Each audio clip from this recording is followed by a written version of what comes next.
நீங்க சனாதனத்த பத்தி நிறைய கிளாரிஃபிகேஷன்ஸ் குடுக்குறீங்க. இதுதான் உண்மையான சனாதனம் அப்படின்னு. ஆனால் எதார்த்த நிலையில சாதிய மனோபாவத்தால் நிறைய ஆணவ படுகொலைகள் நடக்கிறத பார்க்க முடியுது. குறிப்பாக அப்பா, அம்மா 2 பேருமே மெத்த படித்தவர்கள், காவல்துறையில இருக்காங்க. ஆனால் அந்த பையன் தன்னுடைய சகோதரி ஒரு பையன காதலித்ததால, அந்த பையன கொலை பண்ணிட்டு அவன் உள்ள போறான். ஆனா, அவன் கொலை பண்ண பிறகும் அ காவல்துறை விசாரணைக்கு, கோர்ட் விசாரணைக்கு வரும்போதெல்லாம், ஒரு எப்படி சொல்ல ஒரு கர்ஜனையோட நான் ஒரு கொலை பண்ண அந்த குற்ற உணர்ச்சியே இல்லாம, ஒரு மெதப்புல தான் அந்த பையன் இருக்கிறதையும் பார்க்க முடியுது. இன்னைக்கும் நெறைய ஆணவ படுகொலைகள் ஒரு ஒரு தலித் இளைஞர காதலிச்சால திருநெல்வேலி மாவட்டத்துல ஒரு பெண்ண கொலை பண்ணியிருக்காங்க பெற்றோரே. இதெல்லாம் பார்க்கிறோம் இல்லையா? எதார்த்த நிலையில அது வேறு ஒன்றால இருக்கு. இல்ல இப்போ நீங்க இந்த கொலைகள்ல ஈடுபடுற மனிதர்கள் செய்றவங்க யாருன்னு பார்த்தீங்கன்னா, அவங்க பெருசா படிச்சவங்களோ, அறிவுல சிறந்தவங்களோ, கருத்துக்கள்ல உயர்ந்தவங்களோ கிடையாது. அவங்களுக்கு கல்வியிலயோ, அறிவிலயோ, புரிதல்லயோ குறைபாடு இருக்கு. அப்ப அவங்களுக்கு இருக்க ஒரே ஒரு பெரிய அவங்களுக்கு இருக்கிற அங்கீகாரம்னு அவங்க நினைக்கிறது அவங்க ஜாதிய. எனக்கு படிப்பே வரலனாலும் என் ஜாதி பெரிய ஜாதி. அவன் எவ்வளோ படிச்சிருந்தாலும் அவன் ஜாதி கீழ் ஜாதி அப்படின்னு அவங்க நினைக்கிறாங்க. அப்ப ஜாதி எதுக்கான சப்ஸ்டிட்யூட்டா இருக்குன்னா, பவருக்கான சப்ஸ்டிட்யூட்டா இருக்கு. அப்ப நம்ம எப்படி இத ட்ரை பண்றோம்னா, எல்லாரும் சமமானவர்கள், கல்வியில உயர்ந்தவர்கள். அப்படிதான் நம்ம எப்பவுமே இந்த கலாச்சாரம் இருந்தது. கற்றவர்களுக்கு சென்ற இடமெல்லாம் சிறப்பு. ராஜா கூட அவ்வளவு சிறப்பு இல்ல.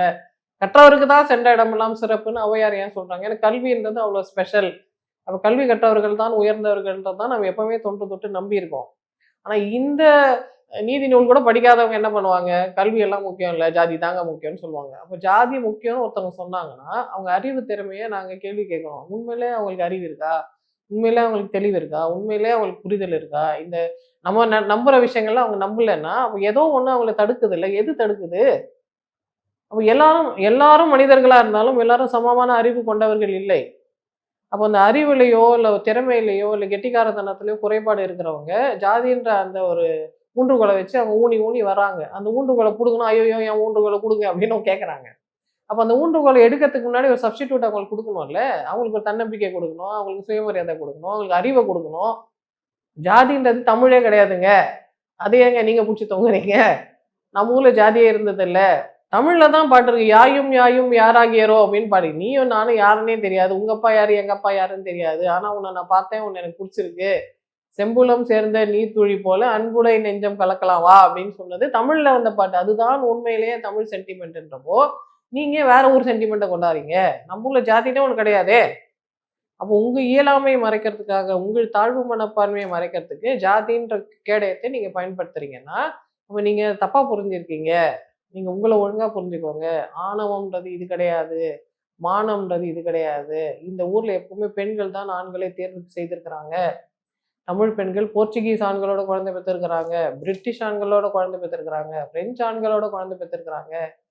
அரேபியன் ஆண்களோட குழந்தை பெத்து எல்லாரோடையும் தமிழ் பெண்கள் குழந்தை பெத்து இங்க அபிவிருத்தி செய்திருக்கிறார்கள். இங்க பலவிதமான மரபணுக்கள் இருக்கு. உங்களுக்கு டவுட் இருந்தா உங்க வீட்ல இருக்கிற ஆளுங்களோட ஜெனடிக் டெஸ்ட் பண்ணி பாருங்க. உங்க ரத்தமே எங்கெல்லாம் எங்கெல்லாம் வந்திருக்குன்னு உங்களுக்கு தெரியும். அப்ப ஜாதின்றது ஒண்ணு கிடையாது. பியூரிட்டின்னு ஒண்ணு கிடையாது. எல்லாருமே பல விதங்கள்ல கலக்கப்பட்ட மனிதர்கள் தான். அதனால தான் நம்ம இப்படி சிறப்பா இருக்கிறோம். நம்ம அதனால தான் நெறைய அறிவா யோசிக்கிறோம். பல விதங்கள்ல நம்ம ஜெயிக்கிறதுக்கு இதுதான் காரணமா இருக்கு.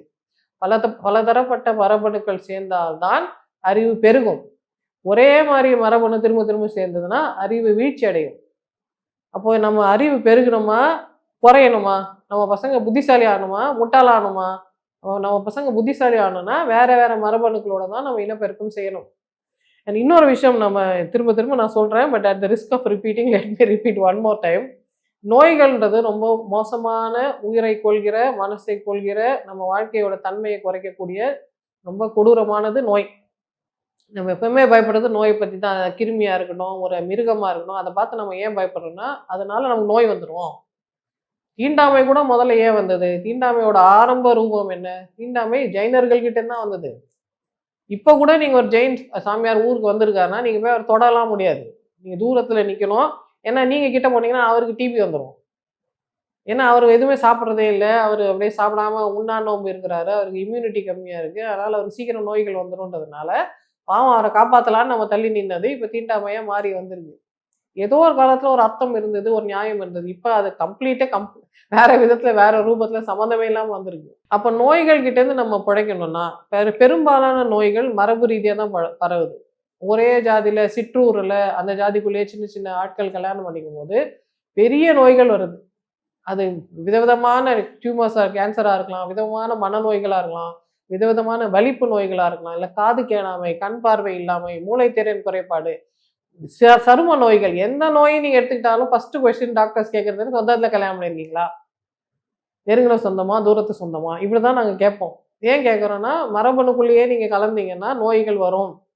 இப்ப தொன்று தொட்டு ஒருத்தங்க வந்து ஒரே ஊர்ல, ஒரே சின்ன கிராமத்துல, ஒரு ஒரு மலை மேல, இல்ல கடலுக்கு நடுவுல, ஏதோ ஒரு போக முடியாத இடத்துல ஒரு ஒரு இனம் மாட்டிக்கிச்சுன்னு வச்சுக்கோங்களேன்.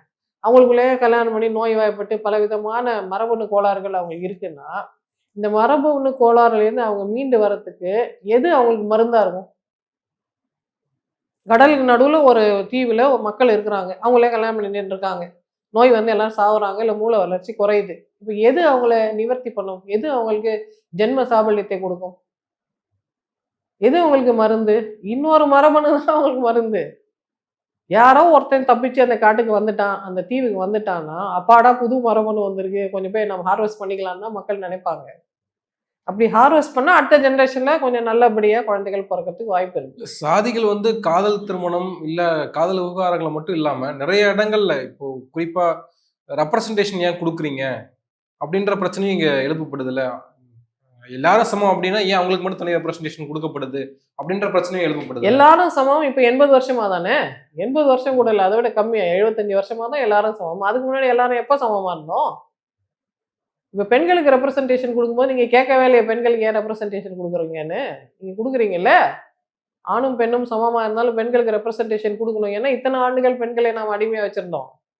யாரெல்லாம் அடிமையா வச்சிருந்தோமோ, அவங்களும் சரியான தரத்துக்கு கொண்டு வரதுக்கு நீங்க ஏன் பயப்படுறீங்க? அப்போ உங்க மேல உங்களுக்கு நம்பிக்கை இல்லையா? இன்னும் உங்க மேல நம்பிக்கை இருந்தா யார் வந்தாலும் வரட்டும், நான் கரெக்ட்டா ஓடிடுவேன்னு தானே நீங்க சொல்லணும். அவனெல்லாம் ஓட்டத்துக்கு கூப்பிடாத, அவனெல்லாம் ஆட்டத்துக்கு கூப்பிடாத, எனக்கு பயமா இருக்குன்னு சொன்னா, அவ்வளோதானே உங்க திறமைன்றது தானே கேள்வி. நீங்க ஏன் பயப்படுறீங்க? நீங்க நல்லா ஓடுங்க. அப்போ ஒரு இந்த மாரி ஜாதிய மனப்பான்மைகள் யார்கிட்ட வருதுன்னு நான் திரும்ப திரும்ப அதான் சொல்றேன். யாருக்கு தன்னம்பிக்கை குறைவோ, தன் வீரியத்து மேல அவங்களுக்கு நம்பிக்கை இல்லையோ, அவங்க தான் யாராவது என்ன வந்து தோற்கடிச்சுருவாங்க, மத்தவங்கலாம் வேணாம் நான் மட்டும் ஓடுறேன்னு சொல்றாங்க. ஆனா சயின்ஸ் என்ன சொல்லுது? வேற வேற மரபணுகளோட கலந்தா தான் இனப்பெருக்கம் சிறப்பா வரும், வீரியம் பெருகும், குழந்தைகள் புத்திசாலி ஆவார்கள், நோய் எதிர்ப்பு சக்தி வரும். ஏற்கனவே நம்ம இத்தனை யுகங்களா 2000, 3000 வருஷமா நம்ம ஜாதிக்குள்ள தான் கல்யாணம் பண்ணியிருக்கோம். எத்தனை விதமான நோய்கள நாங்க பார்க்குறோம். இந்த நோய்கள் எல்லாம் தீரணும்னா, இன்னும் ஒரு 10, 15 தலைமுறைக்கு அவங்க வேற்று மனிதர்களோட தான் அவங்க இனக்கலப்பு செய்யணும். அப்பதான் நம்ம சமநிலைக்கு வருவோம்.